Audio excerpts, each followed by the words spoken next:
you ever wondered why you feel so exhausted, even when you haven't done much? Why certain conversations drain you? Why being kind sometimes leaves you feeling empty? It's not about others. It's about how often you abandon yourself to be available. In this video, we'll explore how reclaiming your peace, setting boundaries, and facing the emotions you've buried can change everything. Because sometimes the most powerful transformation begins the moment you stop explaining and start listening to yourself. 1. Peace doesn't come when things calm down, it comes when you stop. You said you were tired. You said you needed rest. But deep down, you didn't just need a break. You needed to stop. Stop reacting. Stop pleasing. Stop being so available to everything and everyone but yourself. You see, exhaustion doesn't always come from what we do. It comes from what we give away without even noticing. Every time you respond immediately to a message you didn't want to answer, every time you smile to avoid conflict, every time you say yes while your soul is screaming no, you chip away a piece of your peace.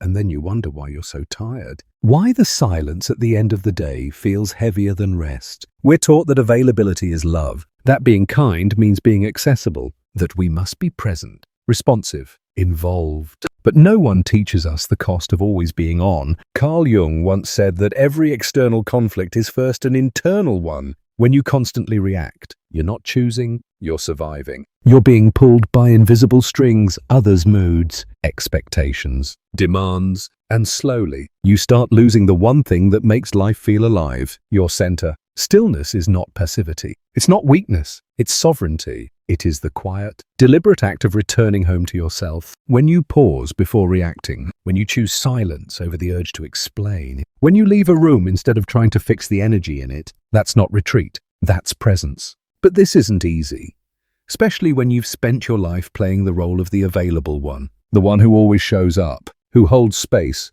who listens, who cares, who tries. Being needed becomes an identity, and the fear of not being needed feels like rejection. So you keep giving even when it's burning you out. But what if you stopped? Not out of resentment, not out of bitterness, but out of reverence for your own energy. What if you let silence speak for you? What if you stopped chasing peace and started embodying it? You'd start noticing things. Who gets frustrated when you no longer respond immediately? Who only reaches out when they need something? Who disappears when you're no longer emotionally available? And it would hurt. Because when you stop being what others are used to, you stop being useful to them. But in that rupture, in that discomfort, something beautiful begins. The return to yourself. Choosing stillness isn't about cutting people off. It's about cutting the tie between your worth and your availability. When you stop reacting, you begin to see. When you stop explaining, you begin to feel. And in that space of stillness, you remember what peace actually feels like. Not the peace that pleases everyone, but the kind that finally includes you. That's where we begin. And from here, something even deeper unfolds because every reaction you used to give was actually a message. And if you stop long enough, you'll hear what those emotions were trying to say all along. 2. Every emotional reaction is a doorway inward. Now that you've stopped, truly stopped, you'll begin to hear what silence has always tried to say. But here's the truth. Silence isn't always calm at first. Sometimes it screams, because when you stop reacting to the world inside you gets louder. You'll notice it the moment you don't reply to a message right away. Suddenly, guilt surfaces. You pause before answering a favor, and anxiety kicks in. Someone seems upset with you, and without realizing, your heart races, preparing a defense for something you didn't do. These aren't just random emotional flares. They're old echoes, traces of a time when love meant being good, being agreeable, being available. Somewhere along the line, your nervous system learned that being calm, silent, or distant meant danger. That unless you were needed, you could be replaced. That unless you explained yourself, you would be misunderstood.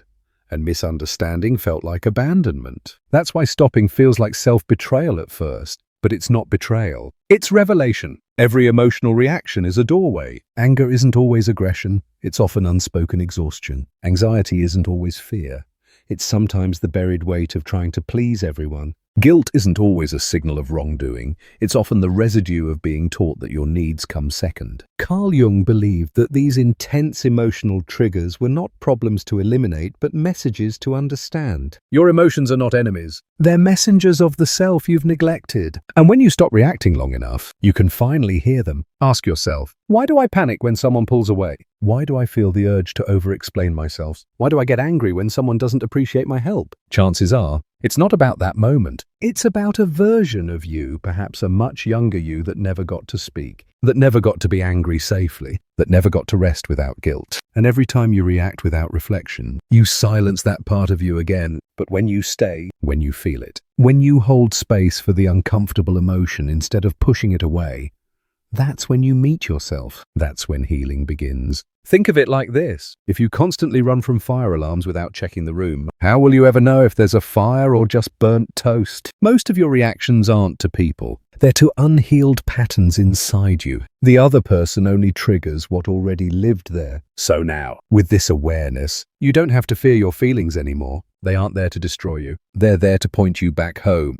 And here's the beauty. The more you meet your emotions with compassion, the less power they have over you. Slowly, you stop reacting. Not because you're suppressing, but because you're finally listening. And from that listening, clarity emerges, power returns, and now you're ready to take the next step. Because once you hear what your emotions are trying to say, the next question is, what are you going to protect? What are you no longer willing to let be drained? 3. It's not always others who drain you. It's your lack of boundaries. Now that you've heard what your emotions are trying to say, a new question arises. How did you end up giving so much of yourself away in the first place? We often point fingers at toxic people, draining situations, or emotionally unavailable relationships. But Jung would remind us, the outer world is just a mirror. And if you keep finding yourself exhausted, overlooked, or taken for granted, it's time to stop asking why people do that to you. It's time to ask why you allow it. The truth is, most people aren't malicious. They're just used to you being the person who never says no. You respond at midnight because you don't want to seem rude. You lend energy you don't have because you're scared of being seen as selfish. You over-explain when someone's upset, even when it wasn't your fault.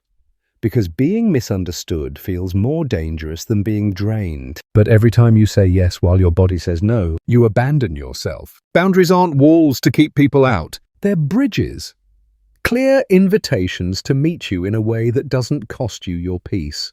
But let's be honest, boundaries feel terrifying when you've been taught that your role is to keep others comfortable. You feel guilty, afraid, ashamed of needing space. You wonder, what if they think I don't care? What if they pull away? What if I lose them? But let's flip the question. What if the only version of you they love is the one who sacrifices herself? What if they only stay because you never leave? What if you've been needed more than you've been loved? That's the cost of a life without boundaries. You're not exhausted because you're weak. You're exhausted because you're over-accessible. You don't need more energy, you need fewer leaks. Every time you jump in to fix something that wasn't yours to fix, you give away your fire. And then you wonder why your own light feels dim. It's not cold to say, I can't take that on right now. It's not selfish to say, that doesn't work for me. It's self-respect. People who benefit from your lack of boundaries will call your truth selfish. But people who love you for real will understand even when it's inconvenient. And yes, some people will fall away. That's the price of choosing yourself. You don't need to burn every bridge, but you do need to stop carrying everyone across. Because here's the paradox. When you start honoring your limits,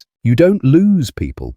You lose the illusion that they were ever truly with you. And in that space of truth, something beautiful happens. Your energy stops being drained. You start glowing again. Not because life got easier, but because you stopped leaking power to those who never earned access to it. You've listened to your emotions. You've begun protecting your peace. Now comes the hardest part. Watching what happens when you stop performing the role they were used to. Who stays? Who resents your shift? And who finally sees you fall? When you stop playing your role, people get confused and that reveals everything. You've done the hard part. You stopped reacting. You listened. You set boundaries. And now, something strange begins to happen. Silence. Not just yours, but theirs. The phone rings less. Messages go unanswered. Invitations stop arriving. And you start to wonder, was it all fake? Were the connections you gave your heart to only real as long as you played your part? It's unsettling, because when you were always available, always the listener, the giver, the fixer, people surrounded you.